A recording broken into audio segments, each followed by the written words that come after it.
Hi, today I want to go over how I do my masking for my lures to give you scale patterns and fracture patterns like these, for example. Here's my fractured pattern. Let me just make sure that gets in focus. So that's a fracture pattern that I do. We have that style fracture pattern. And then this is one of the scale patterns.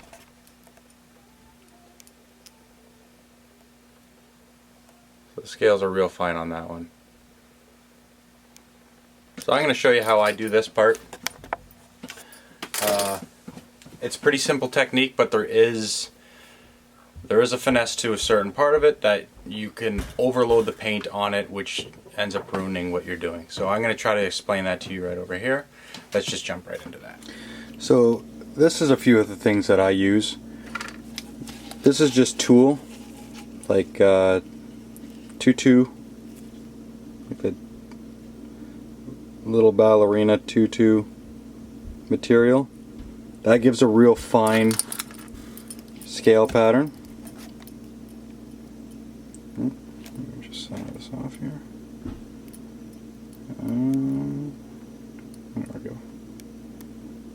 So you can see that fine scale pattern in there. I like to use this one a lot just because it gives you the most realistic feel, in my opinion. Here's another lure that has that same pattern. It's very subtle,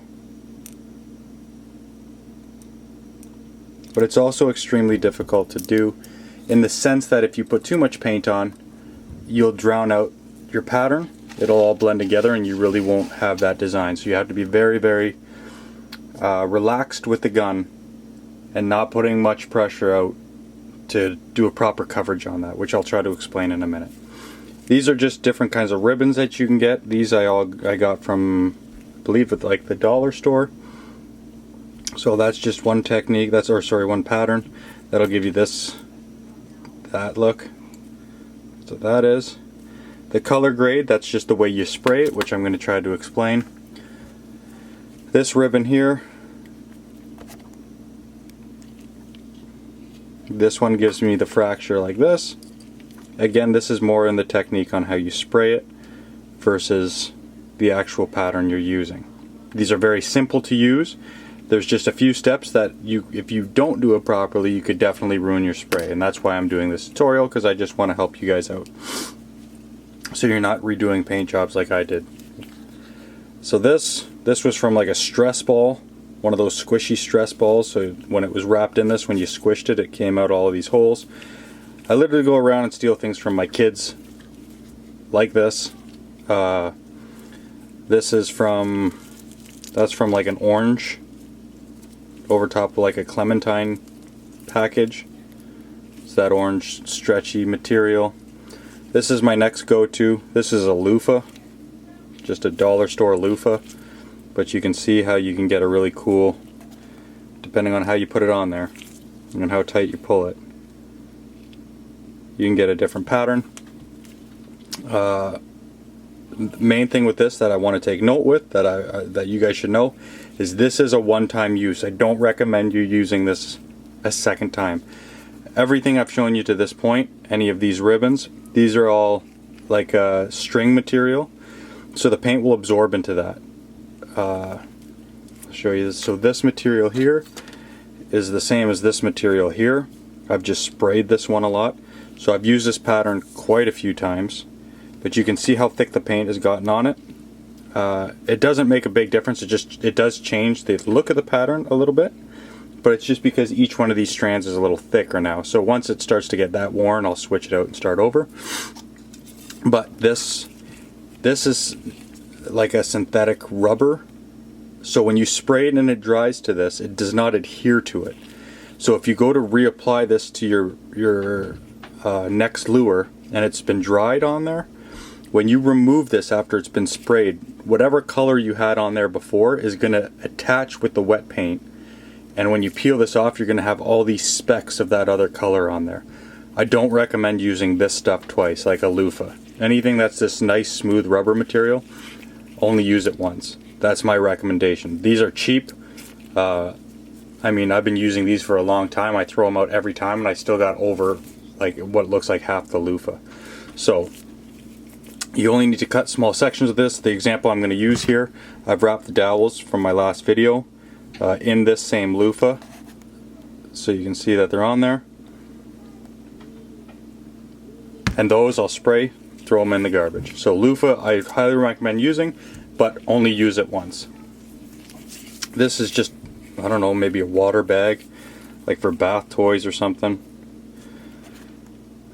Since I started doing this, my eye's drawn to any kind of pattern. So I mean, if I'm walking through a store, if I'm just cleaning up after my kids and I see something they got came with a cool pattern, it's now mine. So, and then again, just this was Christmas, dollar store, $1.25, decorative mesh ribbon, that's all that's called. But again, just something to give you a unique pattern. This one gives you like a diamond shape. You just have to be careful with sparkle on it. This isn't sparkle, this is shiny. However, this one that I showed you does come with sparkle on it. So you want to make sure that all the sparkle's off. You kind of got to rub it together, break all the sparkle off. You want to get as much as you can off of that as possible, because anything that's on this will transfer to your bait. Okay, I think I've explained that enough.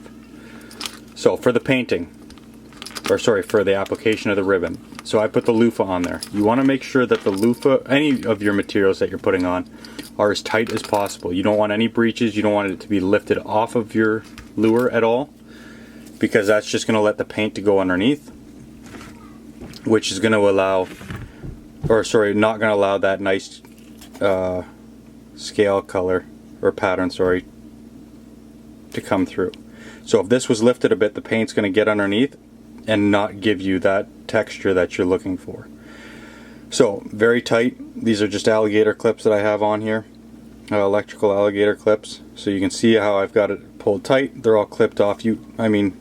Clip every little piece you can. This is just a demonstration. You can see that I have it very tight on there. I'm not too worried about it. However, if this was a lure, I would never leave a space that big. This would be clipped off as well. So you want to make sure that is as tight as possible. Once you have it on there and it's tight, you're happy with it, this cannot come off until it's done. This has got to stay this way if you're going to put stripes on it, if you're going to multi-layer it, if you're going to do a fade like we did in the last video. This pattern cannot move, so you can't adjust these clips. Once these clips are on here, this stays. So make sure that you've clipped it here at the bottom of your bait or on the top of your bait. So if the top of your bait is going to be, say, you're going to do a black spine on it, then clip it on the top, because you're going to take it all off. You'll have like a blank mark along the top where your clips are. Like this would have a blank mark right down the middle there, where obviously you can see the paint wouldn't get there and wouldn't get there. So I'm going to unclamp that, and then I could spray a black line there, have a solid spine or belly, whatever you're going to clamp it. But you don't want to clamp it on one side, do your spray thinking that you can unclamp it and clamp the other side if you want a uniform look. Okay, so now the two ways to spray. What I'm going to do is I'm going to use this transparent brown because it's very liquidy, so it runs easily, because I want to show you the difference in these two sprays, or techniques I should say. And this goes for all the ribbons, all the maskings that I use. Oh, this was black so I didn't see it. This is just screen door, like screen for a door or a window. That's not going to pick up very well. It's just meshing. That's not going to show up. Or maybe if I put white behind it. Nope. Anyways, just screen. That's another one. I haven't used this one very often just because it's a little thicker, and you've seen how many other ones I use, and that's just a few of them. So, but this does have a good pattern, and this is easily on hand. Like, you can get this pretty much anywhere. Okay, so I'm going to do two sprays for this. I'm going to show you the difference of whether you spray it directly on versus on an angle. Anytime you put a pattern on, I recommend that you spray your bait almost in line with it. You want the paint to just cover the edge of it, not direct contact. And the reason is when you spray it fully on, you're not giving yourself much color variation when you take this stencil or the template off. So if I'm doing a direct spray, I'm going to fill all of these holes or my scale pattern with the top coat that I'm going to put on. And in doing so, I'm going to mask a lot of, if there's bleedage, I'm going to mask a lot of where that stencil is. Whereas if I spray it on an angle and I'm just hitting it with overspray, then that overspray that I have is just going to come out and hit the outside edge of each one of these patterns, giving me almost like a blind spot going the other way. But that's going to be your base coat shining through. That was confusing, I apologize. Let me just spray it and show you. So for this one, I'm going to do a direct spray. I'm going to spray at 90 degrees to this coloring. I'm going to treat this like it's my top, the white, yellow is my base or my bottom, and I'm going to direct spray this at 90 degrees.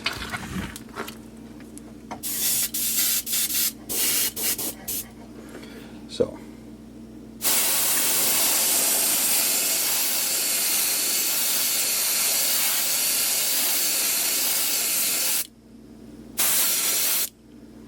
direct sprayed at 90 degrees. Okay. So that's full coverage, and I do recommend, if you are doing this, that you have some kind of drying source.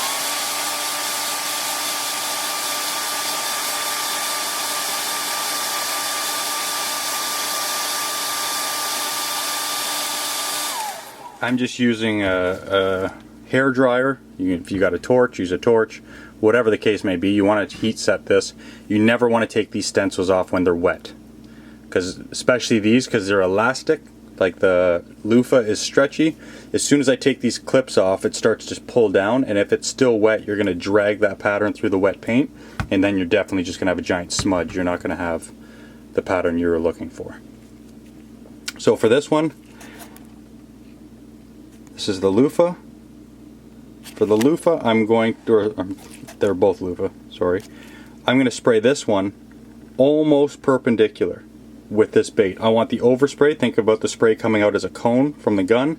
I want the overspray, the edge of the cone, just to graze the edge of that. So I'm putting minimal paint on this, and then I'm just going to stack it with layers, as opposed to just putting it on thick. So with the gun, again, I'm going pretty much at that level. Sorry, I'm reaching around the camera for this.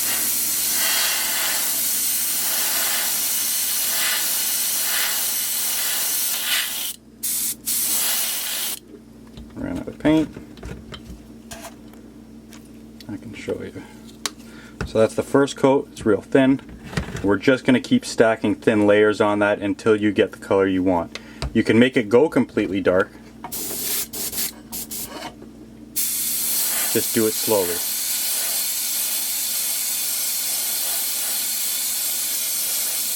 So I'm just going to let that tack up a little bit. When you're putting it on this thin, it does tend to dry fairly quickly, and like without heat setting it. So I'm just going to let that tack up. I'm going to put my next layer on.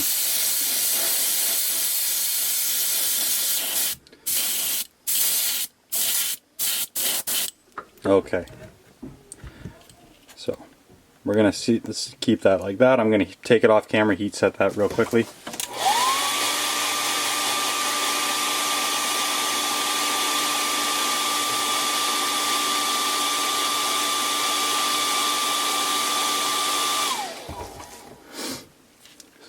Alright, so we have the two different styles right there. Sorry, someone running out of my house. So we have the dark brown and the faded pattern. So you can already see the difference in the two patterns from spraying it on an angle versus direct spraying it. So I'm going to take this one off first. This was our direct spray. When you're taking these clips off, try not to move so for this case, the loofah, I don't want to pull on these and shake that loofah around. because again, any kind of release on this could scratch the base coat and the paint that we put on, which is going to give you an awkward pattern. So I'm just going to pinch this here so it doesn't retract back on me and scratch the paint, and gently take this next clip off, and then we're just going to pull it. There we go. So still have the pattern. You can see where the overspray, this was overspray, right? Because I direct sprayed it here, so on the top and bottom the overspray went by. So I'm going to get that cool look on the top, the overspray, and on the bottom. Still gives me a cool pattern. Not upset by that. But put this here. Put this here. Do the same thing for this one. Now I got a baby crying. Don't worry, Mom's with her. So then I'm going to take this one off gently, and now with that one you can see the difference, how the scale looks more scaly, right? So that's the difference between the two sprays. This one was perpendicular,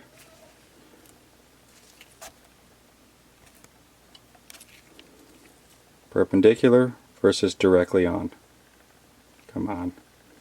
Wants to focus on that sweet dead meat custom sticker. There we go. So, just a little tip. Direct spray, spraying perpendicular. I go with this one every time. Remember, the only trick that I did was I sprayed inline as opposed to direct. It'll give you a nice effect, it'll change the look of your bait, and it'll make you look way better with a finished product. Good luck, guys. Let me know how it goes, and let me know if you have any questions. Thanks for watching.